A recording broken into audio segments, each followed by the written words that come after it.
नमस्कार साथियों, आप सभी का स्वागत है डेडिकेशन हब के इस YouTube चैनल पर। दोस्तों आज है 7 सितंबर 2020 और हम 5, 6 और 7 सितंबर के बेस्ट और सिलेक्टेड करंट अफेयर्स के क्वेश्चंस को डिस्कस करेंगे और साथ ही हर क्वेश्चन से रिलेटेड इंपॉर्टेंट फैक्ट्स भी मैं आपको डिटेल से बताऊंगा और आपको ये सारे फैक्ट्स इसी वीडियो में याद हो जाएंगे। बस आपको अगले 5 से 10 मिनट तक इस वीडियो को ध्यान से और पूरा देखना है। तो आइए अब हर दिन करें तैयारी डेडिकेशन हब के साथ। तो चलिए इस बेहतरीन दिन की बेहतरीन और शानदार शुरुआत करते हैं। तो आज का पहला और वेरी इंपॉर्टेंट क्वेश्चन है, देश भर के पर्यटकों को लुभाने के लिए पर्यटक प्रोत्साहन कूपन योजना किस राज्य द्वारा लागू की गई है। ऑप्शंस हैं उत्तर प्रदेश, मध्य प्रदेश, झारखंड और उत्तराखंड। तो इसका सही जवाब है उत्तराखंड। तो देखिए, राज्य सरकार ने देश भर के पर्यटकों को लुभाने के लिए पर्यटक प्रोत्साहन कूपन योजना को मंजूरी दे दी है। कौन सी योजना? पर्यटक प्रोत्साहन कूपन योजना। आइए अब डिटेल से जानते हैं। अब देखिए, शुक्रवार को राज्य सचिवालय में मुख्यमंत्री त्रिवेंद्र सिंह रावत जी की अध्यक्षता में हुई मंत्रिमंडल की बैठक में 30 प्रस्तावों पर चर्चा हुई। अब देखिए, इन 30 प्रस्तावों में से 28 प्रस्तावों पर मोहर लगी, जिनमें से एक आपकी पर्यटक प्रोत्साहन कूपन योजना, इसको भी क्या मंजूरी दे दी गई। अब देखिए, इसके तहत किन किन को लाभ मिलेगा और इसकी शर्तें क्या क्या होंगी। तो देखिए, इसके तहत पर्यटकों को कम से कम 3 दिन की बुकिंग करानी जरूरी होगी। यानी कहने का मतलब है, अगर कोई पर्यटक इस योजना के तहत लाभ चाहता है तो उसे कम से कम 3 दिन यहाँ पर स्टे करना होगा। इसके बाद उन्हें 1000 रुपए प्रतिदिन के हिसाब से 3000 रुपए या होटल के रूम के कुल किराए का 25% यानी दोनों में से जो भी न्यूनतम होगा उतनी राशि का कूपन दिया जाएगा। अब देखिए, यदि कोई पर्यटक इस योजना के तहत लाभ चाहता है तो उत्तराखंड में आने के लिए देहरादून स्मार्ट सिटी पोर्टल पर पंजीकरण कराना होगा। और यदि पर्यटक 3 दिन से अधिक ठहरते हैं तो अतिरिक्त दिनों का जो लाभ है वो देय नहीं होगा। कहने का मतलब है कि योजना के तहत लाभ पाने के लिए मिनिमम 3 डेज का स्टे करना होगा और 3 से ज्यादा दिन पर क्या होगा, अतिरिक्त दिनों को जो लाभ है वो देय नहीं होगा। लाभ ई पास की वैधता वाले दिन तक ही मिलेगा। योजना में डिजिटल भुगतान को प्रोत्साहित किया जाएगा। तो ये तो थी पर्यटक प्रोत्साहन कूपन योजना के बारे में संपूर्ण जानकारी। अब यहाँ पर बात की जा रही है उत्तराखंड टूरिज्म के बारे में। तो आइए उत्तराखंड टूरिज्म के बारे में कुछ इंपॉर्टेंट फैक्ट्स जान लेते हैं। तो देखिए, पहला पॉइंट है, राज्य गठन के समय गठित अंतरिम सरकार ने 26 अप्रैल 2001 को उत्तराखंड पर्यटन नीति की घोषणा की थी। तो इंपॉर्टेंट क्वेश्चन है, उत्तराखंड पर्यटन नीति की घोषणा कब की गई? तो 26 अप्रैल 2001 को।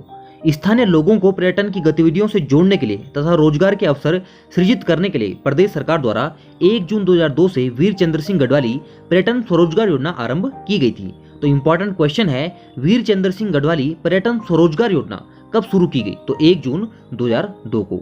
अब देखिए, सितंबर 2018 में प्रदेश सरकार ने नई पर्यटन नीति की घोषणा की थी। इस नीति में पर्यटन को उद्योग का दर्जा देते हुए पर्यटन संबंधी 28 गतिविधियों को सूक्ष्म, लघु, मध्यम उद्योगों जैसे लाभ देने की व्यवस्था की गई। कब की गई? 2018 में। यानी जो पर्यटन है इसको उद्योग का दर्जा दिया गया। इसके अलावा पर्यटन को बढ़ावा देने के लिए वर्ष 2001 और 2015 को पर्यटन वर्ष घोषित किया गया था। तो ये तो थे उत्तराखंड टूरिज्म के बारे में इंपॉर्टेंट फैक्ट्स। और यहाँ पर क्वेश्चन था कि पर्यटक प्रोत्साहन कूपन योजना किस राज्य सरकार द्वारा लागू की गई? तो किसके द्वारा लागू की गई? उत्तराखंड के द्वारा लागू की गई। दोस्तों, आगे बढ़ने से पहले आप सभी से रिक्वेस्ट है, अगर आपको हमारी वीडियो पसंद आ रही हो और ये आपके लिए थोड़ा भी हेल्पफुल रही हो तो इस वीडियो को ज्यादा से ज्यादा लाइक और शेयर कीजिएगा। इस वीडियो की पीडीएफ आप डिस्क्रिप्शन में दिए गए लिंक से डाउनलोड कर सकते हैं। आइए नेक्स्ट क्वेश्चन देखते हैं। तो इंपॉर्टेंट क्वेश्चन है, उत्तराखंड के किस साहित्यकार को शब्दनिष्ठा सम्मान 2020 के लिए चुना गया? ऑप्शंस है महावीर रमाल्टा, गोपेश्वर कोठियाल, हिमांशु जोशी और लीलाधर जगोड़ी जी। तो उसका सही जवाब है महावीर रमाल्टा। यहाँ पर महावीरा नहीं बल्कि महावीर रमाल्टा होना था। अब देखिए, पुरोला उत्तरकाशी क्षेत्र के प्रख्यात साहित्यकार एवं रंगकर्मी महावीर रमाल्टा को पुस्तक समीक्षा के लिए अजमेर राजस्थान के प्रतिष्ठित सम्मान शब्दनिष्ठा सम्मान 2020 के लिए चुना गया। तो किसको चुना गया? महावीर रमाल्टा जी को। किसके लिए? पुस्तक समीक्षा के लिए शब्दनिष्ठा सम्मान 2020 के लिए। आइए अब डिटेल से जानते हैं। तो देखिए, उनका जन्म उत्तरकाशी जिले के सरनौल गांव में हुआ था और विभिन्न विधाओं में सृजन करते हुए अब तक 36 पुस्तकें हिंदी साहित्य जगत को दे चुके हैं। नाटकों का निर्देशन व अभिनय भी किया है और आकाशवाणी और दूरदर्शन से उनकी रचनाओं का प्रसारण होता रहा है। अब देखिए, उनकी कहानी खुली आंखों में सपने व ननकू नहीरा पर आधारित नाटकों का मंचन भी किया जा चुका है। तो इंपॉर्टेंट पॉइंट है, खुली आंखों में सपने व ननकू नहीरा किसकी कहानियां है? महावीर रमाल्टा जी की।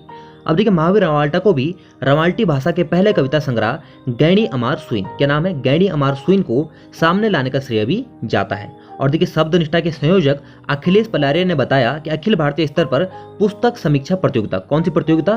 पुस्तक समीक्षा प्रतियोगिता आयोजित की जाती है। इसमें देश भर के 36 समीक्षकों का चयन किया गया, जिसमें उत्तरकाशी के प्रख्यात साहित्यकार एवं समीक्षक महावीर रमाल्टा जी का नाम भी शामिल है। तो यहाँ पर क्वेश्चन था कि शब्दनिष्ठा सम्मान 2020 के लिए किसका चयन किया गया? उत्तराखंड से। तो किसका किया गया?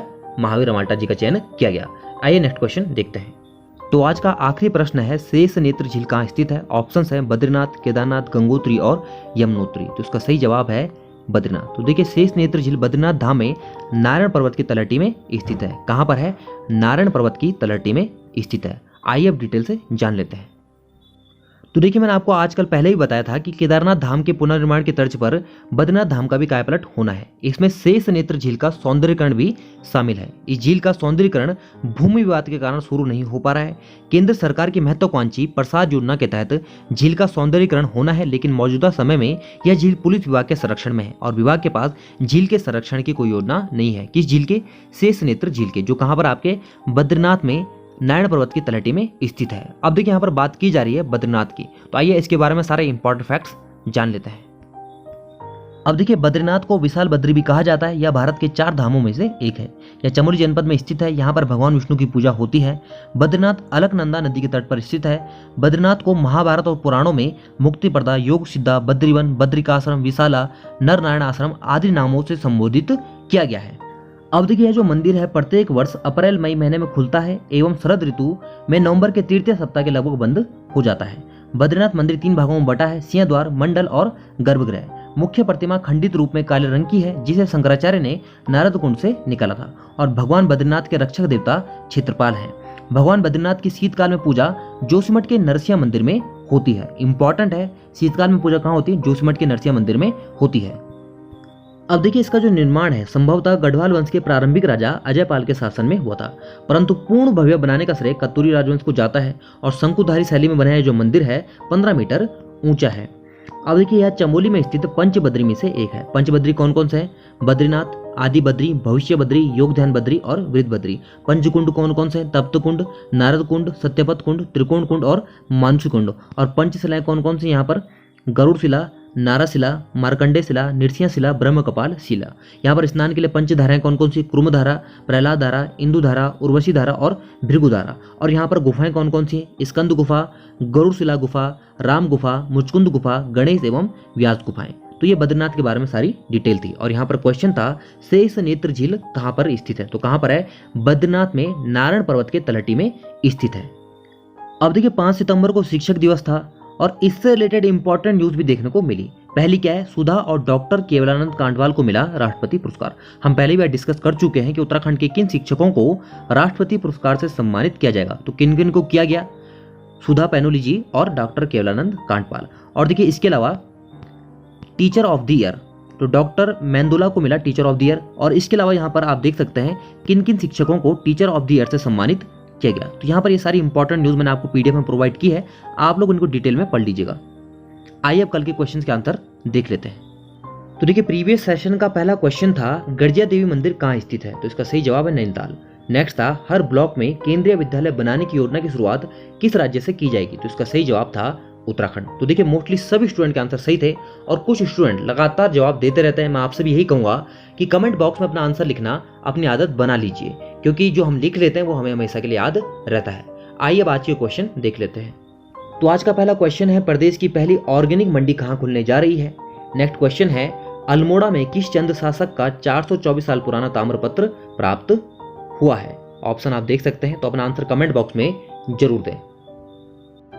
तो दोस्तों कैसे लगी आपको ये वीडियो? कमेंट बॉक्स में अपनी प्रतिक्रियाएं जरूर दीजिएगा और अगर आपके लिए वीडियो थोड़ा भी हेल्पफुल रही हो तो इस वीडियो को ज्यादा से ज्यादा शेयर कीजिएगा। मिलते हैं नेक्स्ट सेशन में, तब तक के लिए keep learning, keep signing. Thanks for watching.